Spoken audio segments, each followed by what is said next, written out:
హల్లెలూయా. దేవునికి స్తోత్రం. Good morning.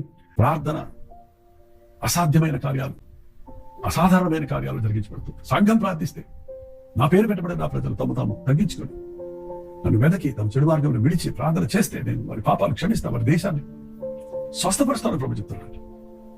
ఈ రోజుల్లో అది ఎంతో అవసరమైంది. సంఘంగా మనందరం కలిసి ప్రార్థించుకుందాం, మందిరాలకు పెడదాం, ఆయన వాక్యాన్ని విందాం, ఆయన ఆరాధించుకుందాం, ప్రార్థించుకుందాం, ఇతరుల కొరకు విజ్ఞాపన చేద్దాం. దేవుని గొప్ప కార్యాలు ఈ ఆచరణలో ప్రపంచమంతటా జరగడం చూద్దాం. ప్రార్థన.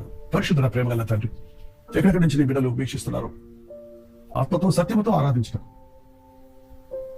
మా హృదయాన్ని సన్నిధిలో కుమరించుకున్నటకు, తోటి విశ్వాసులతో సహవాసం చేయటకు, వాక్యాల ద్వారా మమ్మల్ని మేము పరిశీలించుకొని నీ కృప కొరకు వేడుకొనటకు సహాయం చేయండి. అనుదినము నీ మాటతో ప్రారంభించి నీ మాటతో ముగిస్తున్న ప్రతి ఒక్కరిని దీవించి నడిపించిన క్రీస్తునామములో అడుగుచున్నాము తండ్రి. ఆమేన్.